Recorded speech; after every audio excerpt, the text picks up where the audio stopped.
In this video, I will be walking you through some ideas of how you can use Voyant with inheritance planning, and we're going to take a look at a test client case, Brian and Molly Doherty. This is what their plan looked like prior to a recent inheritance. They had a retirement goal of $75,000 a year. They have some retirement accounts, a young son that they would like to do some planning for, and they have a little bit of high interest credit card debt as well as a car loan and a mortgage. What we're going to do is go create a what if scenario where we're going to do our inheritance planning. The first thing I want to do is drop this inheritance into the plan so we can start working with it. So I'm going to click my plus button in the bottom right. We're going to do a windfall. So this is going to be Brian's inheritance. He has inherited 1 million and he has received the funds, so we're going to put them into the plan as of now. Click done.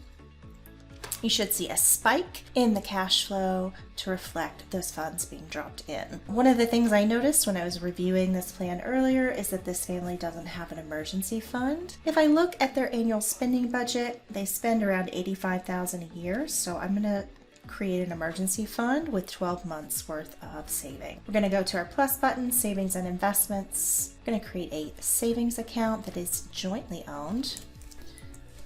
The balance is currently 0. We're going to put a withdrawal limit on this account because I want the software to not use this account for any expense fulfillment. I want it to be in the plan as a true emergency fund. I'm going to click done.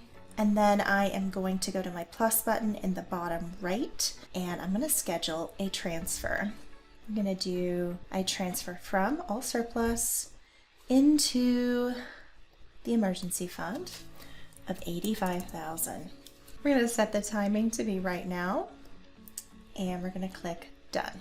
So now that we have created the emergency fund, we are going to take a look at some debt reduction. So looking at their debts and loans, they have some credit card debt with a high interest rate. I'm going to recommend that they go ahead and pay this off. So we're going to do a one-time payment and we're going to do a payoff. And we can do a timing is now.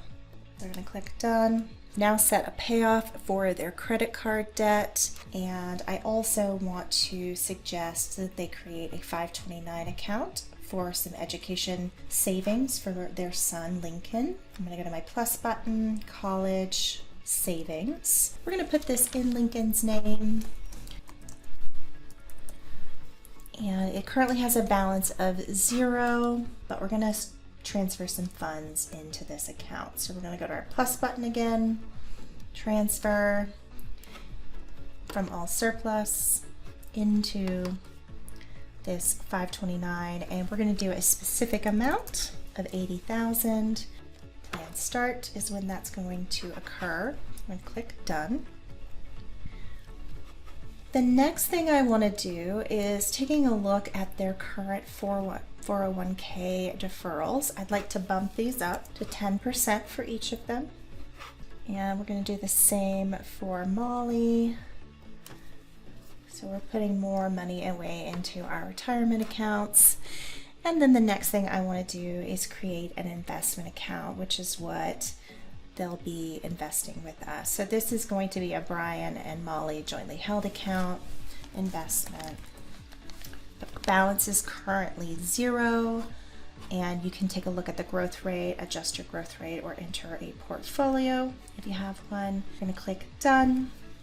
I'm going to go back to my plus button again, hit transfers. We're going to do the rest of this inheritance into this investment account. So we're going to do all surplus into the investment, and I'm going to do all available. Timing is going to be this year. I'm going to set that as our start event and click done. What we should see now when the cash flow chart reloads is that this black total need line is over the top because we have allocated all of these funds. If you take a look at your year view tab and go to investments, you should be able to see the contributions into the emergency fund, the investment account, and that 529.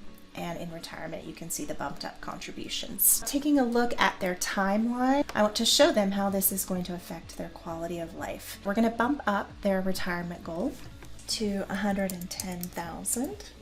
We're going to create a travel budget for them. So we're going to go to our plus button and goals, retirement goal, and we're going to add in a retirement travel budget of $15,000. And we also want to create an education goal for Lincoln. We're going to put this in his name, and we're going to do search colleges. They've given us a college that they would like us to use as an example, in-state tuition, and so we're going to put this in as the estimated amount, $24,405 per year. Okay. And the timing is going to be when Lincoln turns 18 and when he graduates. So we're going to click yes and click done. We're now showing that they are going to be able to live a higher quality of life in retirement, travel more, and cover their child's education expenses. They had one other request, and that was to be able to plan for gifting their son some funds for a down payment on their first home. So we're going to go to our plus button again, goals. I'm going to use a milestone goal for this. This is a one-time expense, and we're going to give it a name. And we're going to give it an amount. And go to our timing, and we're going to say this occurs when Lincoln graduates. So we're going to set that as our start event and click done. So we can now see that they're meeting all of the goals that we have planned for them. This is what you're going to present to your client when they come in. You can start on your dashboard, go to your view and investments. Discuss what you're recommending that they do and set up, and how they up their contributions to their 401k accounts, and then what this will allow them to achieve in retirement. Another thing you can do is take a look at the charts. So we can look at their cash flow. You can see how they're meeting their expenses in retirement. If we look at the assets chart on the bottom, we can see that they still have more than enough cushion in retirement, with quite a few assets left at the end of the plan to pass on to their son. I hope that this was helpful. If you have any questions, please reach out to us. You can reach us by clicking the name of your client in the top right and requesting support. Enter your question into the text box and share client access. Thanks for listening.